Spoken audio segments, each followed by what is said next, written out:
मुख्तसर वक्फे के बाद आपका दोबारा खैर मकदम है। आइए बढ़ते हैं मजीद अहम खबरों की तरफ।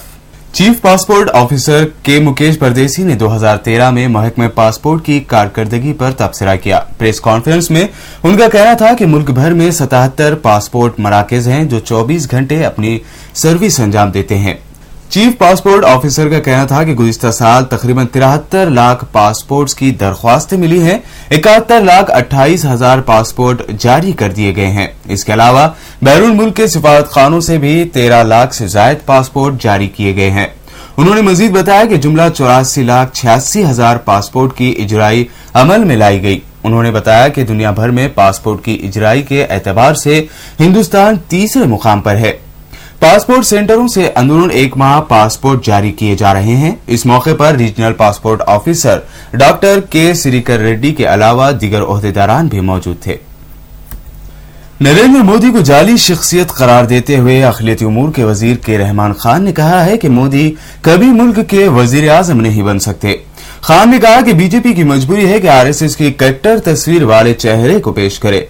उन्होंने कहा कि कांग्रेस को गाली देने और तनकीद करने के अलावा मोदी के पास लोगों को बताने के लिए कुछ भी नहीं है। अखिलती उमूर के वजीर ने मजीद कहा कि मोदी का वजीर आजम बनना हिंदुस्तान की जमहूरियत के लिए खतरा साबित होगा। अखिलती उमूर के वजीर ने दावा भी किया कि गुजरात की तरक्की में मोदी का कोई ताउन नहीं है, क्योंकि गुजरात पहले ही तरक्की याफ्ता है।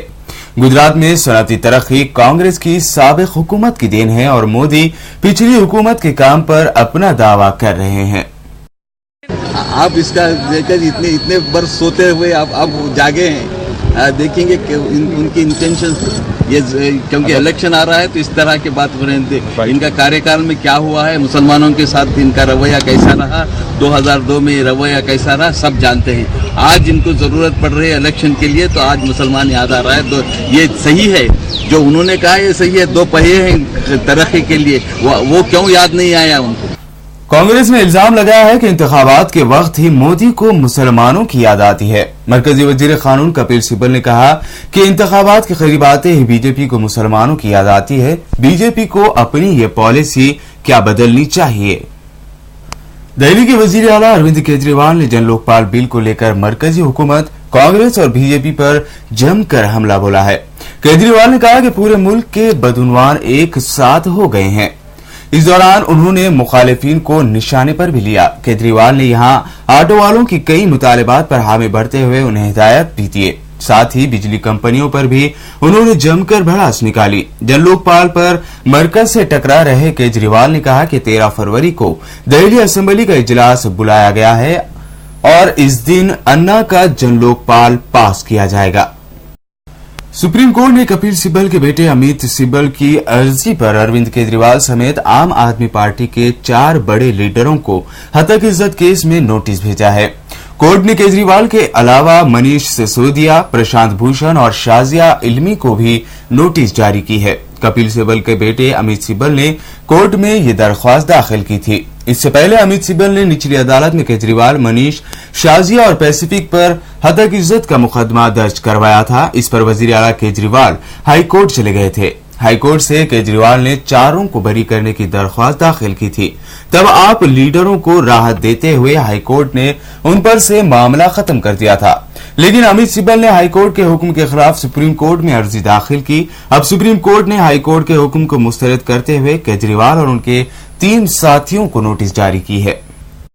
बीजेपी के लीडर उमा भारती ने क्रिकेटर सचिन तेंदुलकर को भारत रत्न देने पर शदीद तनकीद की है। साबिक वजीर आला उमा भारती एक प्रोग्राम में शामिल होने इंदौर पहुंची थी। भारत रत्न के एजाज से नवाजे गए सचिन तेंदुलकर को भारत रत्न दिए जाने पर बीजेपी लीडर उमा भारती ने अपना एतराज दर्ज करते हुए कहा कि जिन खिलाड़ियों की बोली लगे जो माहौल की तरह बिके, ऐसे खिलाड़ी भारत रत्न के एजाज के हकदार नहीं हो सकते। उमा भारती ने कहा कि मैं भी क्रिकेट की फैन हूं और तेंदुलकर के खिलाफ नहीं बोल रही हूं, लेकिन आईपीएल से वाबस्ता जिन खिलाड़ियों को करोड़ों रुपए की बोली लगाकर खरीदा जाता है, ऐसे खिलाड़ी भारत रत्न के काबिल नहीं हो सकते। नाज़रीन, आइए अब देखते हैं अहम बैनुल अक़वामी खबरें। पाकिस्तानी हुकूमत और तालिबान के नुमाइंदों के दरमियान अमन मज़ाकरात का पहला दौर गुज़िश्ता रोज इस्लामाबाद में मुनअक़द हुआ। इन मज़ाकरात का मकसद मुल्क में एक दहाई से जारी तशद्दुद के खात्मे के लिए लाहे अमल तैयार करना था। तालिबान की नुमाइंदा कमेटी के सरबराह मौलाना समीउल हक के मुताबिक वो पाकिस्तानी फौज और खुफिया एजेंसी ISI के सरबराह से मुलाकात करना चाहते हैं। मज़ाकरात के अगले राउंड की तारीख का ऐलान नहीं किया गया है। पाकिस्तान में अमन व इस्तेहकाम के लिए हुकूमत और तालिबान के दरमियान जारी मज़ाकरात के दरमियान वजीर इत्तलात परवेज राशिद ने कहा है कि मुल्क में बहाली अमन के लिए हर मुमकिन इक़दाम किए जाएंगे।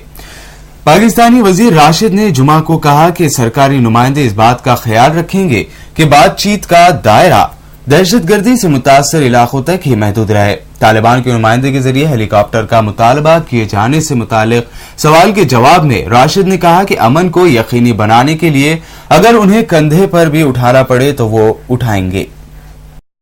रूस के शहर सूची में सरमाई ओलंपिक्स की इफ्तिताही तकरीब के मौके पर सख्त तरीन हिफाजती इक़दाम किए गए हैं। अमेरिकी सदर बराक ओबामा और मुतादिद मगरबी ममालिक के सरबराहान रूस में हम जिन्स परस्तों के खिलाफ नाफिज किए गए हालिया कानून पर तनकीद करते हुए इस इफ्तिताही तकरीब में शरीक नहीं हो रहे हैं। खेलों के इफ्तिताह के मौके पर अक़वाम मुत्तहिदा के सेक्रेटरी जनरल बान की मून सूची में मौजूद होंगे। उन्होंने अपने एक बयान में कहा कि जिन्स की बुनियाद पर इंसानों में तफरीक दुरुस्त नहीं और वो सदर पुतिन की जानिब से मेहमान खिलाड़ियों को इस कानून से मुबर्रा रखने का खैर मकदम करते हैं। और अब आखिर में डालते हैं हेडलाइंस पर एक और नजर।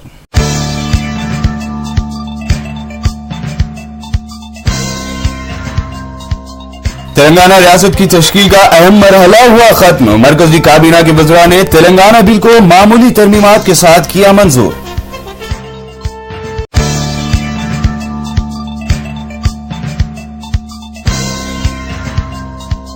रियासत से राज्यसभा के तमाम 6 उम्मीदवार हुए कामयाब। वोटिंग में 248 अरकान ने लिया हिस्सा। YSR कांग्रेस और CPM वोटिंग से रहे दूर।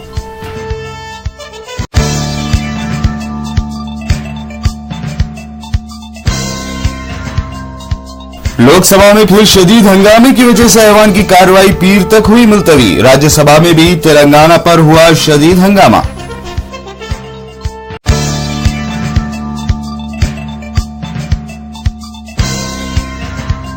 सदर मजलिस बैरिस्टर असदुद्दीन अवैसी और अकबरुद्दीन अवैसी का दौरा। बहादुरपुरा और चंद्रायन गुट्टा हल्का असम्बली के तरक्याती कामों का लिया जायजा।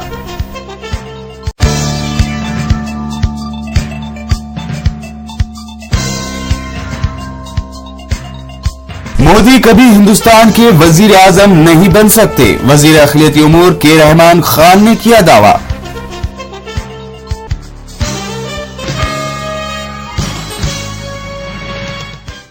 कशिश खबरनामे में वक्त हुआ है आपसे विदा लेने का। उर्दू टीवी पर ताज़ा तरीन खबरों और दिलचस्प प्रोग्राम का सिलसिला जारी है। फिलहाल फरहाद को दे इजाजत। अल्लाह हाफिज।